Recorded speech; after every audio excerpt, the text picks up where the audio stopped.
Welcome back, Empire family, and Happy New Year.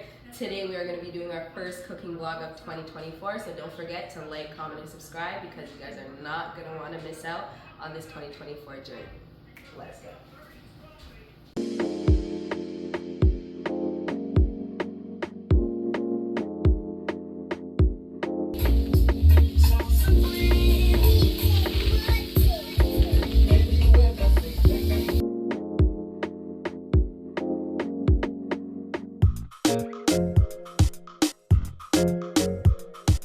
So before we get started, today let's just get into what we're actually going to be cooking. So we're going to be making some beef short ribs. We have 8 beef short ribs right here. We're just preheating the oven right now. I did feel this fall. And we're just gonna show you guys how we season this, what we're gonna pair it with for the night. And okay, you guys, so let's get right into this. So if you do hear anything in the background, I am watching Vice right now. It's a 2019 full episode.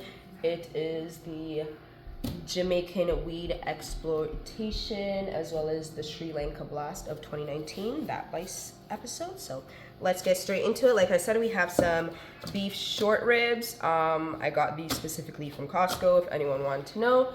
Let's get right into the seasoning. First, we're going to go in with some garlic. I love garlic. Judge the amount of garlic you want to add on your own, but I'm going straight in with a full tablespoon.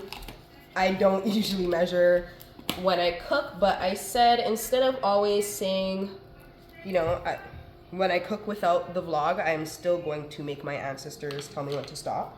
But when not cooking without the vlog, with the vlog, I'm going to just use the spoons. That way I'm better able to tell you guys how much I'm actually using.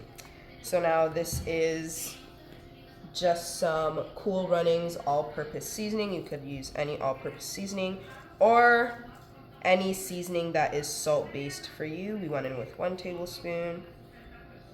I'm going to go in with another, and why I'm going in with another is because this is my only form of salt that will be going on these. Actually, I'm going to use a bit less than 2 tablespoons for that.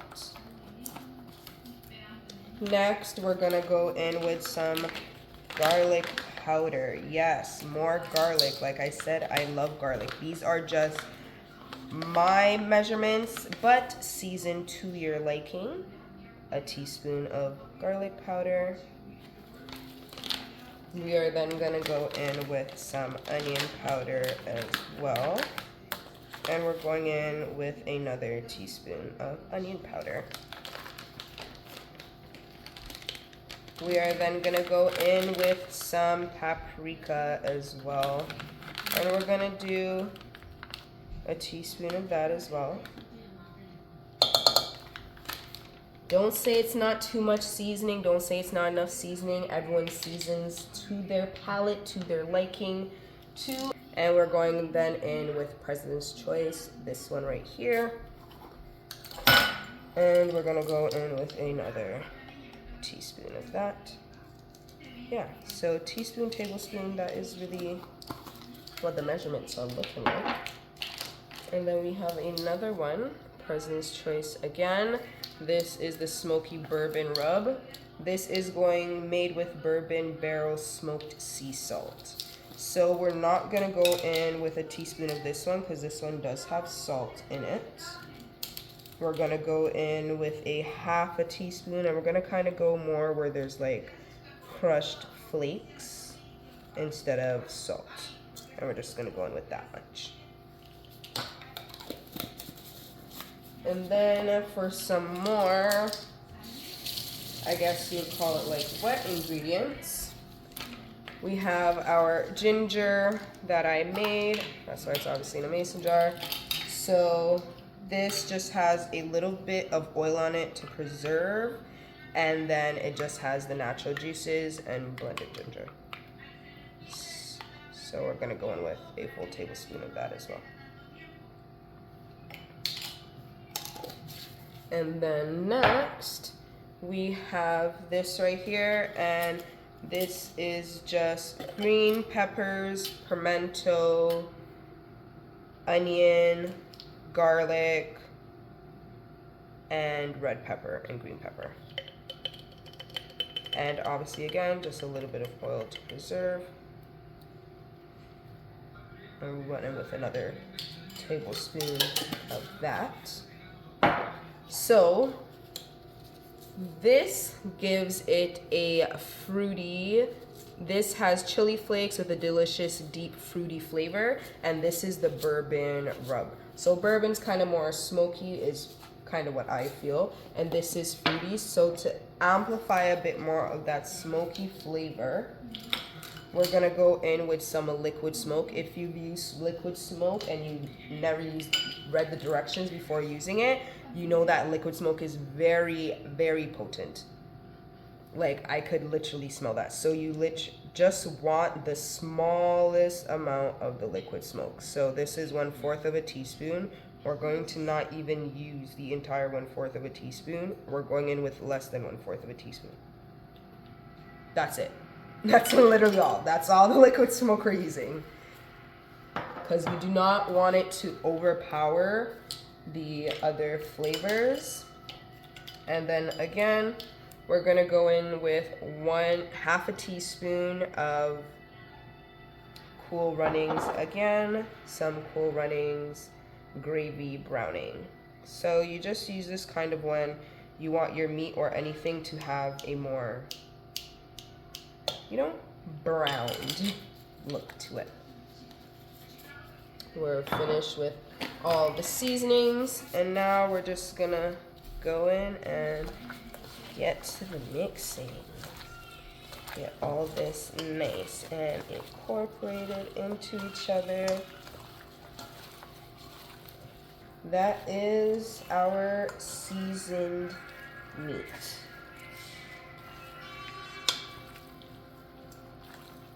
So this, we're just gonna make this sit for 30 minutes, and then we're gonna get it into the oven. Get these gloves off. Give you guys more of a close up.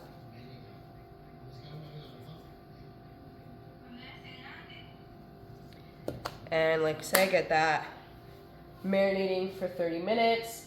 The oven's preheating to 400 degrees. We are going to be using a oven safe glass Pyrex to cook our meat in. While the meat is marinating, we are going to work on our other main side, which is going to be our mashed potatoes.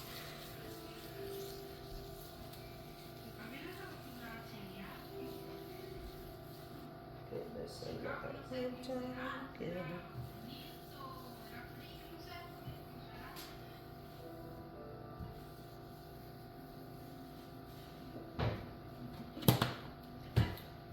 Kitchen safety always.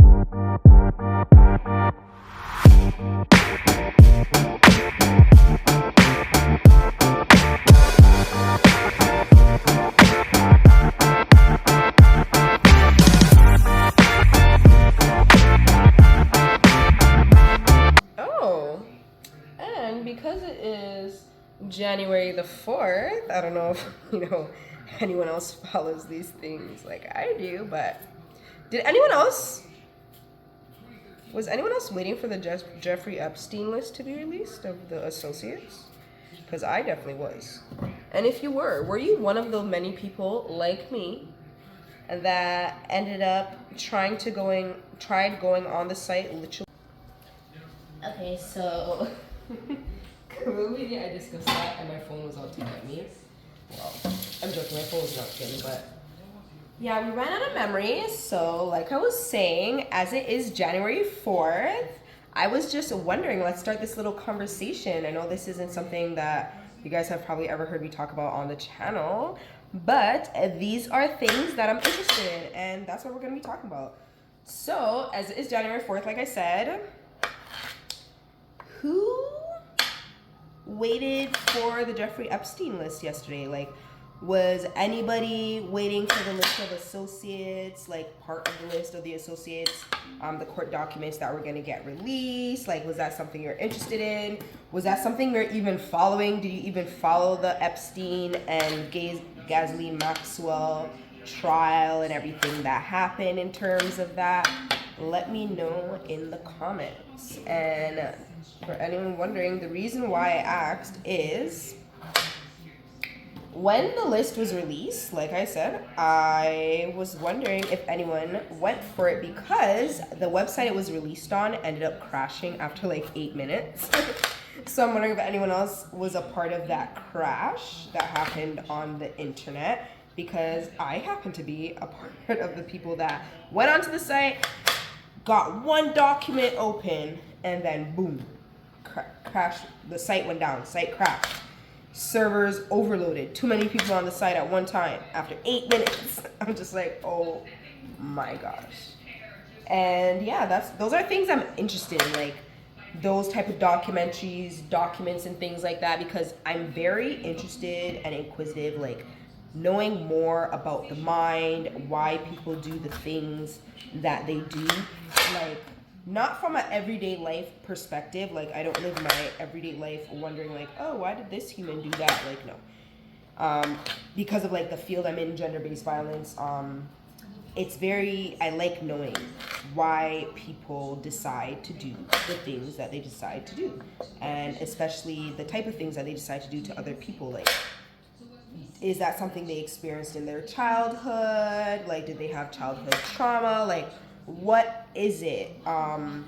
Is there something mentally that was going on with them? Is it just something they did because they felt like doing it? Was it a nature versus nurture thing? Like, did they play a lot of video games and they just started living video games out in reality? Like, what was it? Was it post-traumatic stress disorder? Like, those are things that I am interested in, just knowing more about the mind, because we're always learning, so it's a forever evolving, one of our forever evolving organisms that we have in our body, if you nurture it the right way. To get the Pyrex that we're going to be cooking our short ribs in, we're going to just get that under the oven so that can warm up. So basically, like when we put them under the short ribs under the oven, that they can sizzle when they hit the pan. We're not putting any oil or anything like that on the pan because the short ribs have a lot of fat, like plenty of fat already. So we'll make them just be able to use their own grease from the fat to cook off and burn off and cook in that, rather than adding additional fats to it.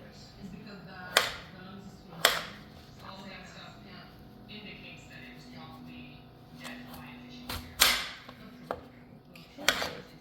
And that is our last potato. Then we're just gonna get these into the water. We'll wash them off first to get some of that starch off of it.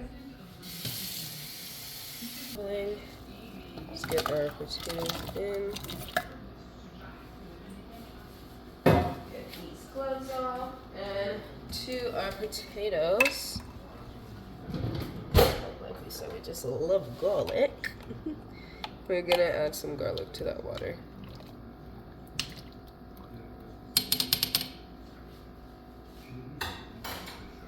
And those will boil until they're nice and soft, and then we'll get them mashed and we'll see the whole process of that. But we're just gonna be adding some low fat 1% milk, more garlic that's cooked down in some no salted butter, and that will be going on to our mashed potatoes. So yes, it is completely possible. In my original weight loss, when I was doing my weight loss in the beginning, when I first started back in 2015 is when I went to Jamaica, so I would say 2013, 2014 when I originally started my weight loss journey. So Yeah, 2014. So yeah, this year marks 10 years since I had started my original weight loss journey, and I had started at 225 pounds at the time. And at that time, I was not even making potatoes. I would have made cauliflower mashed potatoes. So yes, for those individuals that don't want cauliflower mashed potatoes and still want to actually enjoy regular potatoes, this is a way that you can make healthy mashed potatoes and still enjoy them and still be able to stay in, I guess, your daily nutritional intake in terms of your calorie intake for the day. So in terms of that, per serving for these potatoes, per serving will look like a bit more than 1 cup of mashed potatoes. You'll be looking at under 200 calories for that. And that is just going to be based on what you're adding into it, and it's the amount of it that you're adding. So it's ensuring that you get your potatoes really soft and mashed really well so that there's no clumps in them, and then adding your milk, adding in your butter, and adding in your garlic, things to help flavor it up so that you're still getting that creamy texture without adding the heavy cream. So even if you want to add a bit more milk than what the recipe calls for, you can still do that. Say if you were going from adding cream into your potatoes before, adding 1% no fat milk, even if you're still using, if you used a 1/3 of cream before and you're using 1/3 of the milk now, you're literally going to be cutting those calories in half by at least ×3 at minimum, because cream to 1% milk and no fat 1% milk, that's a big difference. So it's our vegetables started, so we're just going to be steaming these. Nothing fancy. We're not going to be like roasting them. I'll save that for another day and show you my go-to recipe for roasted vegetables. So all we're doing with these literally is you're just cutting the bottoms off.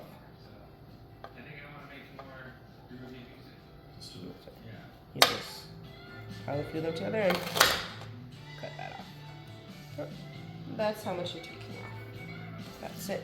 That's the clean bottoms now. You're not taking off those leaves or anything. You want those. You want the nutrition. Stop taking off unnecessary parts of your vegetables. You want the nutrition. We're just going to be steaming them in our steam basket. So just get these in here for now. I'm going to just put that in there and get ready for the pot.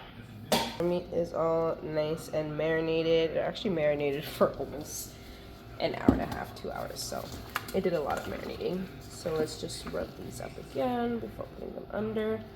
And you're just really arranging them. Yep. Yeah, just arranging them. I'm actually going to do it this way to get more space.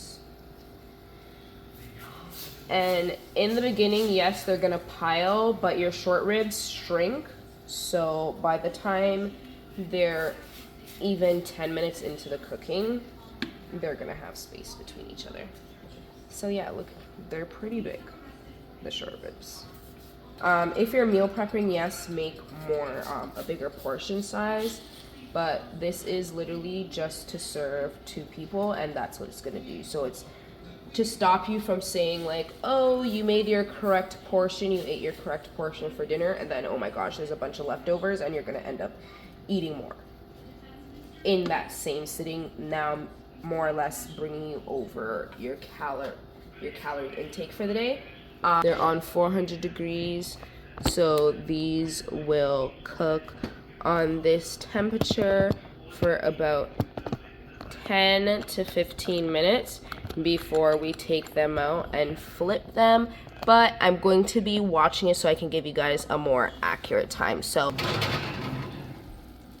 yes, so it was from when I said the 10 minutes, we had them under, we waited 8 minutes before we flipped them over, another 8 minutes, and then we topped it. As you can see, there's more garlic on it. We topped it with some honey, a little bit of a mixture of honey, a little bit of ketchup, a little bit of water, ginger, and a little bit of garlic.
I don't think Hot Pot taught her how to make all that. No, he did not.